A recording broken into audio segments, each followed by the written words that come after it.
Song of Songs. We will be talking about adult breastfeeding. Eloquently, in the Song of Songs, breasts were mentioned 8 times. In chapter 1, verse 13, in chapter 4, verse 5, 3 times in chapter 7, that is verses 3, 7, and 8, and 3 times in chapter 8, verses 1, 8, and 10. And we will be talking about that, while first of all, I will go to adult breastfeeding in Islam. As mentioned earlier, TAR 335 posted a video under the title Adult Breastfeeding, Licking Vaginas and Drinking Holy Sperms by Nasara. Hate can be the only motive behind producing such work and putting such title. Hate to the Christians. Although the subject matter touches on Judaism first, because the Song of Songs is part of the Tanakh, part of the Tubin, the writings in the Tanakh, which is the Old Testament for Christians. Yet, Mr. Tar 335 singled out Christians out of hate. This is the price we pay as Christians, with the abusive term as Nasara. No wonder he was following the Quran. Muslims are ordered to segregate. This is a peculiarity of the Muslim society. Segregation between genders, males and females. In the Turkish, as I learned from early childhood, the people use the Turkish terminologies, haramlik and salamlik, the place for the harim and the place for the men. But did that rid of the problem of adultery in Islam? No. Neither allowances and enticement, nor punishment and strict Islamic measures rid the problem of adultery. But to deal with the matter, the Muhammadan solution came with the idea of adult breastfeeding, which will make 2 strangers into a family. The adult breastfeeding is built on a lost verse from the Quran, but there are support in the Hadith and other Quranic verses that makes hint into the subject. In Islam, there is no place in woman's body that forbids the husband to look at it, touch it, kiss it, or lick it, except for the location of her chastity. You understand? During menstruation or postnatal. But if she is pure, there is nothing wrong with that. There is no place in a man's body that forbids his wife to look at it, touch it, kiss it, or lick it. There is no evidence for who prevented it. It is permissible for a woman to suck her husband's penis, and he sucks her clitoris until pleasure is reached. But for him to ejaculate in her mouth, it is more likely that it is not permissible except with her consent, and that they are free of transmissible diseases. In this we see, Muslim woman is permitted to drink her husband's semen. Do we read anything about that in Christianity?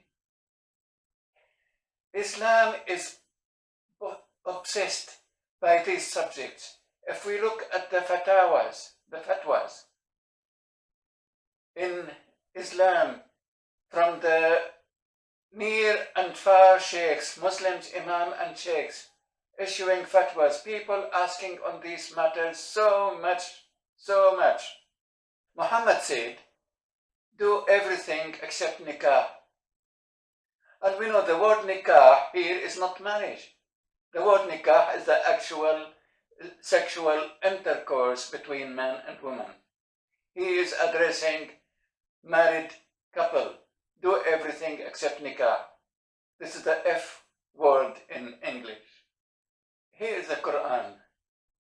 Forbidden unto you are your mothers and your daughters and your sisters and your father's sisters and your mother's sisters and your brother's daughters and your sisters' daughters and your foster mothers and your foster sisters. Actually, this verse in Surah An-Nisa goes on for more things. But let me indicate, the word for foster mothers and foster sisters is not foster mother. It is a breastfeeding mother. So the two ladies who breastfed me, they became my mothers, and their daughters are my sisters. Strictly speaking, I cannot marry the daughter of my milk mother. The subject is more complex than that in Islam, but this is what one of the video we will see, that if a grandmother breastfed one of her grandchildren, their parents should divorce. Your grandmother breastfed any of your children, your wife would be divorced from you. Your husband would be divorced, should be divorced from you, because your children became your brothers and sisters, and you and your husband became brother and sister as well. خطأ شائع يسبب حرمة المرأة على زوجها أو حرمة الزوجة على زوجها للأسف. الواقع خطأ شائع أيها الأحبة، لا بد من الانتباه إليه. الخطأ الشائع هو أرضاع الجدة لابن ابنتها أو بنت ابنتها. This is the milk relations created by breastfeeding. Now, whether breastfeed adults, mature adults, or only children would be beneficial, that is debatable. It is an open debate in Islam since 1400 years ago onward. Most materials for this episode, or for the subject altogether, are taken from my book on Islam and sexuality. And here we read the following. Mr. Tar's video was produced with copyright stolen clips and carries misquotations and comments not in the Song of Songs. Once more, my reply should have been done by Jews, since they are the first recipients, and the book falls into the Tanakh. The producer pushed the word Christians for an Old Testament book, simply to insult Christians. Where did Christians say adult breastfeeding, licking vaginas and drinking Holy Sperms in their book? Or this is what they believe and practice? In nowhere. Hence, this is a mere lie and hateful insult. Although there is no prohibition that a couple in love cannot tamper with each other's breast, including kissing and licking, adult breastfeeding between adults who are not in love relationship is unique to Islam. Mr. Tar shifts this awful jurisprudence, the Islamic fatwa, to avoid embarrassment, shift it on the Christians. And Islamists today are ready to do the same. They distort even their teaching to avoid embarrassment, and they put the things over to Christianity. they don't dare to mention Judaism, although the book is a Jewish book before being a book for the Christians. As a young boy, I had two suckling mothers.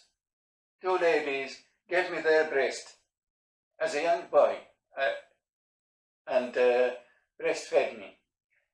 For the same matter, that I will be unlawful to them, so I could see them, they could see me, I could enter into them without prohibition, because they became my mothers, so there is no prohibition. They are not foreigners to me. That was the motive. Muhammad said, 5 of fitrah: circumcision, shaving the pubes, plucking the armpit hair, cutting the nails, and trimming the mustache. Circumcision explained by cutting some of the skin that is at the top of the vagina of a woman, such as the date's stone or the cockscomb. Shaving pubic hair is sunnah, but the tradition carried it as plucking the hair. Once as a young boy, I entered into a family's home, and here in the courtyard, the ladies were helping Mama Bahija, one of my suckling mothers, to get rid of her pubic hair with the caramelized sugar. Now, I used to like that caramelized sugar whenever my mom or do the sugar, I would have my portion of it. Flexible enough to spread it over the hair and pluck the hair from the hair follicles. That will leave the skin hairless for longer time than shaving. That's the whole idea. When that happened, when I entered the house and the ladies in the courtyard were helping Mama Bahija plucking her pubic hair, she immediately drew part of her dress to cover, but she was rebuked because I was her milk son. So the milk relationship ties is very strong. Again, I'm not saying that strictly in Islam. That was the tradition I was brought up with. I was innocent, young boy. I remember it, but I was a really innocent young boy. It didn't mean much to me. So the adult breastfeeding is a well-known practice in Islam. And we know a hadith about Umar ibn al-Khattab, that Umar is the second caliph after Muhammad. He twisted the tradition known to Muslims to suit the man's lust after his slave girl. And this is what we read. A man came to Umar ibn al-Khattab and said that I had a young girl, newborn, walida in Arabic, and I used to penetrate her. So my wife breastfed her. When I entered her, my wife asked me to stop and said, by Allah, I breastfed her. Umar said to him, cause pain to your wife, smack your wife painfully, and penetrate your slave girl. Breastfeeding is breastfeeding the young. This is simply saying that Umar, the caliph, understood the tradition of breastfeeding. What the woman did to her slave girl, to their slave girl, he understood that. But he bypassed all the traditions, all the teaching previously taught by Muhammad as well, in other occasions, in order to fulfill the man's lust. The Muslim problems are much bigger than this. Because in the hadith, the man was telling Caliph Omar about mounting his young slave girl. The word there, walidati, means she is still a baby. So one of the problems is how to deal with babies. I'm sorry to talk about this. I feel myself embarrassed. So no wonder our Muslim friends, when they answer these questions now, they try to twist it and shift the blame in spite of the clear text. Islam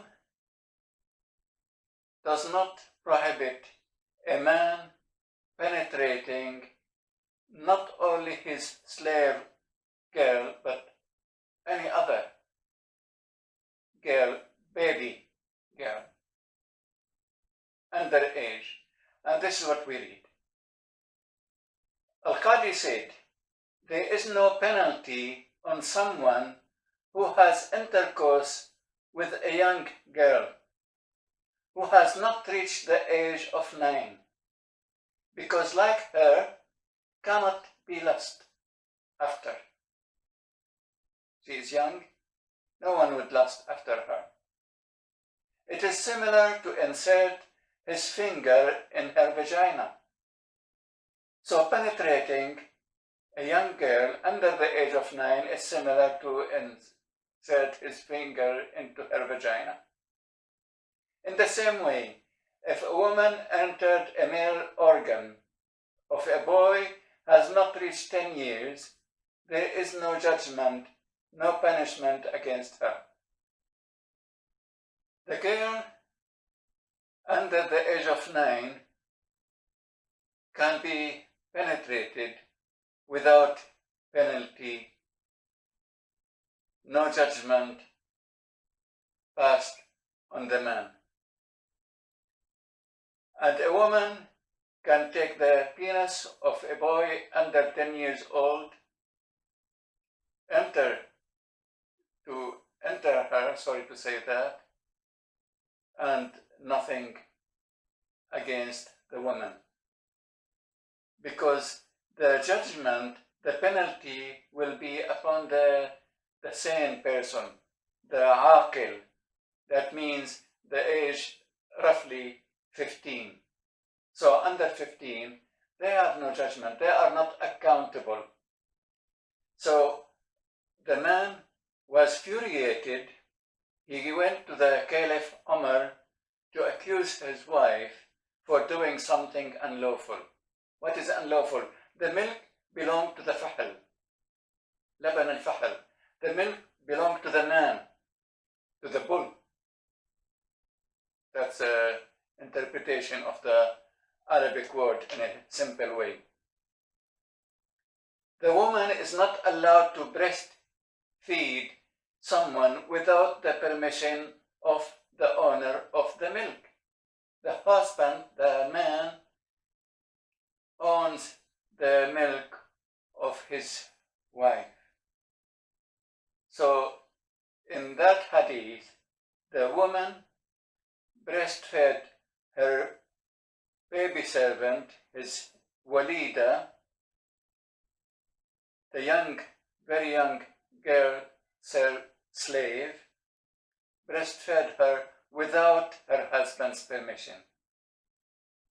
And that necessitated the caliph ordered the man to smack her painfully. This is another hadith narrated by Aisha.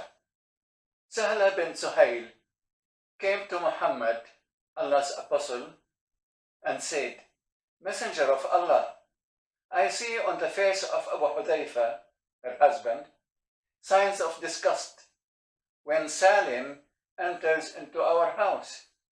Allah's apostle said, breastfeed him. She said, how can I breastfeed him, as he is a grown-up man? Allah's messenger smiled and said, I already know that he is a young man. It was the cause of Muhammad to smile. So he smiled at the matter and said, I know he is a man. And breastfeed him. It means just carry on. Rida, breastfeeding, is breastfeeding. It doesn't mean, Muhammad did not say, give him little milk for his morning coffee. This is Muhammad's order. أرضعيه تحرمي عليه ويذهب الذي في نفس أبي حذيفة. That would cause Sahla bint Suhail to be astonished. Otherwise, there is no astonishment. There is nothing much really to take some of the breast milk, the abundant breast milk, and in a cup give it to someone. أرضعيه تحرمي عليه. Breastfeed him, you will become unlawful to him. Abu Hudhayfa's displeasure disappears. This hadith is part of the most authentic Islamic collection of hadith, what is narrated about Muhammad's teaching. And here we have another one that will be debating what will make this relationship bond. How many suckling that will validate it. And that is a big debate. Today I heard so many saying even a little should be enough. And that was practiced in my family in Damascus, Syria as well. A little milk will be enough to create the bond between a strange female with a strange male. Narrated by Yahya, to me, from Malik, from Nafi', that Safiya bint Abi Ubaid told him that Hafsa, the mother of believers, that one of Muhammad's wife and the daughter of Caliph Umar, sent Asim bin Abdullah bin Saad to her sister Fatima bint Umar ibn al-Khattab for her to breastfeed him 10 times so that he could come in to see her. She did it. So he used to come in to see her. In this big debate in Islam, we see in all the hadith, in all occasions, the person, the male, would go to the female. There is none of them saying that the female sent some of her milk to the male. Going to the lady, it means someone can walk, at least. Not a baby.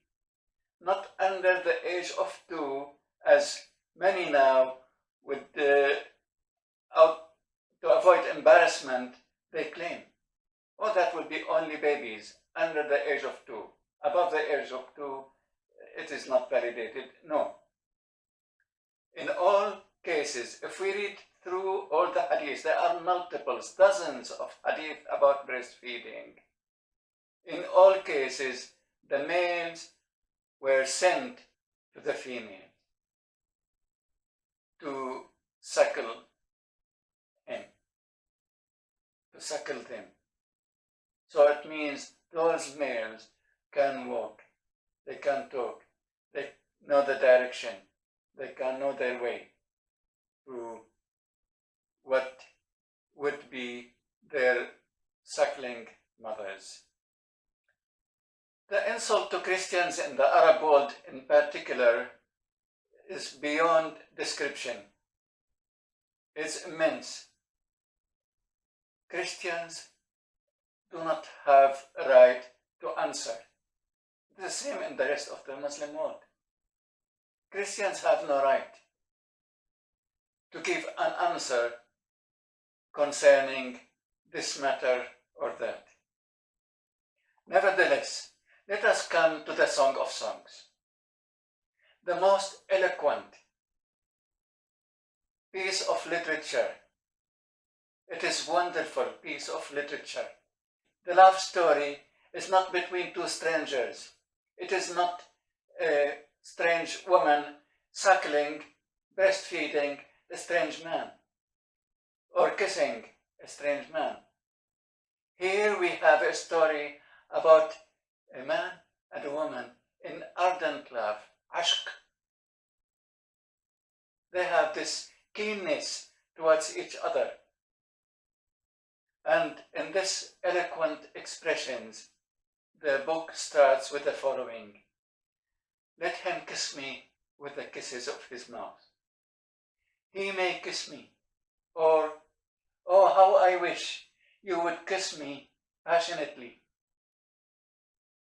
The Hebrew reads, may he kiss me with the kisses of his mouth.